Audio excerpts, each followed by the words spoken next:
भक्तों, ओम नमः शिवाय, श्री शिवाय नमस्तुभ्यम, जय श्री महाकाल। जी हाँ भक्तों, आप सबको भी पता होगा कि 10 जून को सोमवार की चतुर्थी का दिन आ गया है। सोमवार की चतुर्थी जो कि हिंदू धर्म का और सनातन धर्म की बहुत ही बड़ी चतुर्थी मानी जाती है। पूज्य गुरुदेव कहते हैं कि हिंदू धर्म और सनातन धर्म में अष्टमी और चतुर्थी का बहुत ही बड़ा महत्व होता है और जो कोई भी व्यक्ति सोमवार की चतुर्थी के दिन उपाय करता है, मनोकामना मांगता है, अवश्य रूप से उसकी सारी की सारी मनोकामना बाबा भोलेनाथ पूरी करते ही करते हैं। तो अगर आप भी जानना चाहते हैं कि आखिर कौन सा उपाय है जिसको कर देते हैं तो पूरा बताऊंगा। देखिए, आपकी कोई भी मनोकामना हो, चाहे वो धन प्राप्ति की मनोकामना हो, चाहे वो कर्जा मुक्ति की मनोकामना हो, चाहे कोई बीमारी की मनोकामना है, मतलब कोई भी मनोकामना है जो कि पूरी नहीं हो रही है, तो आज का उपाय ध्यान से सुनिएगा, अच्छे से समझिएगा। अगर आपने आज का ये वीडियो ध्यान से सुन के अच्छे से कर लिया है तो 100% आप देखिएगा कि आपकी सारी की सारी जो मनोकामना है ना, अवश्य रूप से पूरी होंगी ही होगी। क्या करना है, कैसे करना है, पूरा समझाऊंगा, तो उपाय ध्यान से सुनिएगा। देखिए, पूज्य गुरुदेव की जो कथा होती है, जैसे कि आपको पता होगा कि पूज्य गुरुदेव की कथा में लाखों की भीड़ आती है। क्या आती है? लाखों की भीड़ आती है। और जब गुरुदेव की कथा में लाखों की भीड़ आती है तो बहुत सारे जो भक्त होते हैं ना, वो क्या करते हैं, वो पत्र के द्वारा अपनी मनोकामना गुरुदेव तक पहुंचाते हैं। किसके द्वारा? पत्र के द्वारा। तो अभी गुरुदेव की कथा हो रही थी, आज से मतलब 1 साल पहले की बात है, पिछले जून के ज्येष्ठ माह का जून था और तब चल रही थी और गुरुदेव की कथा में लाखों की भीड़ आई। और आपको एक चीज और पता होगा कि जितने लोग गुरुदेव की कथा में आते हैं वो क्या करते हैं, पत्र के द्वारा अपनी मनोकामना गुरुदेव तक पहुंचाते हैं। सब के सब पत्र लिखते हैं और गुरुदेव तक मनोकामना पहुंचती है।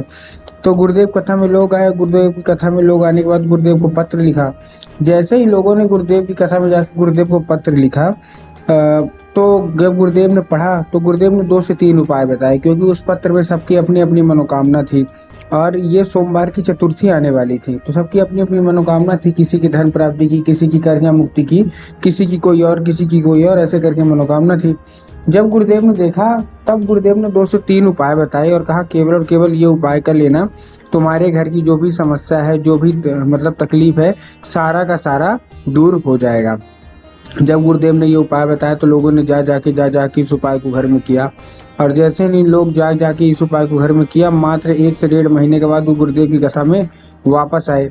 जब वो गुरुदेव की कथा में वापस आए तो उन्होंने फिर से गुरुदेव को पत्र लिखा है, लेकिन इस बार का जो पत्र था ना, ये गुरुदेव को धन्यवाद के रूप में पत्र था कि गुरुदेव धन्य हो आपका, आपके द्वारा बताया गया उपाय हमने कर लिया है, हमारी जितनी भी मनोकामना थी सारी की सारी इन 1 से 1.5 महीनों के अंदर पूरी हो गई है, आपका कोटि कोटि धन्यवाद।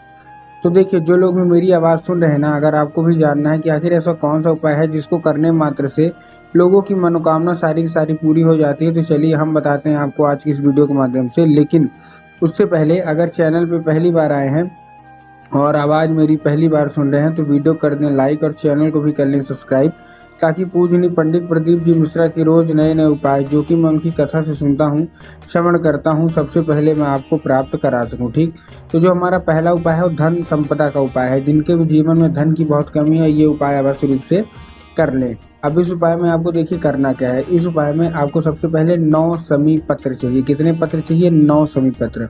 अब जब आप देखिए 9 समी पत्र आप ले रहे हैं, 9 समी पत्र लेने के बाद आपको करना क्या है, जैसे आप 9 समी पत्र लेंगे तो ध्यान रखना कि समी पत्र कहीं से भी कटा फटा ना हो, कहीं से खंडित ना हो, कहीं से मुरझाया हुआ नहीं होना चाहिए। इन सब चीज़ों का आपको ध्यान रखना है। ठीक, रखने के बाद आपको क्या करना है, जैसे आप समी पत्र लिए पहुंच जाइए सीधे सीधे शिव मंदिर। शिव मंदिर पहुंचने के बाद आपको क्या करना है, जैसे आप शिव मंदिर पहुंचेंगे, शिव मंदिर पहुंचने के बाद अब आपके हाथ में कितने समी पत्र हैं? 9। लेकिन आपको 9 इस्तेमाल नहीं करने, अलग अलग करके करने, इकट्ठा नहीं। सबसे पहले आपको 5 समी पत्र लेना है। जब आप 5 समी पत्र लेंगे, ठीक, 5 समी पत्र लेने के बाद आपको पहुंचना शिव मंदिर, तो आपको बाबा भोलेनाथ की शिवलिंग पर अर्पित करना है। लेकिन कैसे अर्पित करना है वो भी मैं आपको समझा देता हूँ। सबसे पहले आपको दक्षिण दिशा में खड़े होना है और उत्तर की ओर अपना चेहरा कर लेना है। अब देखिए, दक्षिण और उत्तर में भी क्या है ना, बहुत सारे लोग कंफ्यूज हो जाते हैं कि अरे दक्षिण क्या होता है, उत्तर क्या होता है, हमको थोड़ा साफ साफ बताओ। तब गुरुदेव ने साफ साफ बताया है कि आप जिस भी शिव मंदिर जा रहे हैं, उस शिव मंदिर के जिधर साइड जलाधारी होगा, आपको अपना चेहरा उधर साइड करके खड़े हो जाना है। ठीक, खड़े हो गए। खड़े होने के बाद आपको क्या करना है, जैसे आप खड़े हो गए, खड़े होने के बाद आपको एक नाम लेके, कौन सा? कुंदकेश्वर महादेव। ठीक है ना, कुंदकेश्वर महादेव का नाम लेके आपको अर्पित करना है। जो कोई भी इच्छा मनोकामना है आपको बोलना है। ठीक, 5 समी पत्र अर्पित हो गए। अब आपके पास 4 बचे, 4 में से 3 आपको लेना है और भगवान गणेश की जगह पे अर्पित करना है, जो कि शिवलिंग पे होती है। अब देखिए, अगर आपको पता है कि शिवलिंग पे भगवान गणेश की जगह कहाँ है तब तो अच्छी बात है, लेकिन अगर नहीं पता तो मैं आपको बता देता हूँ कि जो शिवलिंग की जो जलाधारी होती है, जलाधारी के बाएं मतलब लेफ्ट साइड में जगह होती है किसकी, भगवान गणेश की। ठीक, तो आपको करना क्या है, आपको भगवान गणेश की जगह पे आपको चुपचाप क्या कर देना है, आपको अर्पित कर देना है बस। पूज्य गुरुदेव कहते हैं कि जैसे आप भगवान गणेश की जगह पे अर्पित करेंगे, ठीक ना, कैसे, भगवान गणेश की जगह पे जैसे ही आप अर्पित करेंगे आपको मयूर ध्वज का नाम लेना है। किसका, मयूर ध्वज का। बस ये आपका क्या हो गया, ये हमारा हो गया दूसरी जगह। अभी भी आपके पास एक समी पत्र बच रहा है। अब आपके पास एक समी पत्र जो बच रहा है, इसमें आपको करना क्या है, जैसे आपको एक समी पत्र है, ये आपको कहाँ अर्पित करना है, ये आपको अर्पित करना है जो चौखट होती है ना, इसकी जो चौखट होती है, तो चौखट के लेफ्ट साइड में। तो आपको क्या करना है, जैसे आप गेट के बाहर निकलेंगे तो जो चौखट मिलेगी, चौखट के लेफ्ट साइड में आपको ये अर्पित कर देना है बस। पूज्य गुरुदेव कहते हैं कि ये अर्पित करके मनोकामना जो भी है वो मांग लीजिए, तो आप खुद ही देखेंगे 1 से 1.5 महीने के अंदर सारी की सारी मनोकामना आपकी अवश्य रूप से पूरी होगी ही होगी। ये था हमारा कौन सा, ये था हमारा धन प्राप्ति का। अब हम बताते हैं दूसरा उपाय जो कि कर्जा मुक्ति का है। बहुत सारे लोगों के जीवन में कर्जा इतना ज़्यादा बढ़ जाता है कि उनसे जो कर्जा है ना वो चुकाया ही नहीं चुकता। तो अब मैं कर्जा मुक्ति का आपको उपाय बताता हूँ कि आपको कर्जा मुक्ति का उपाय कैसे करना है।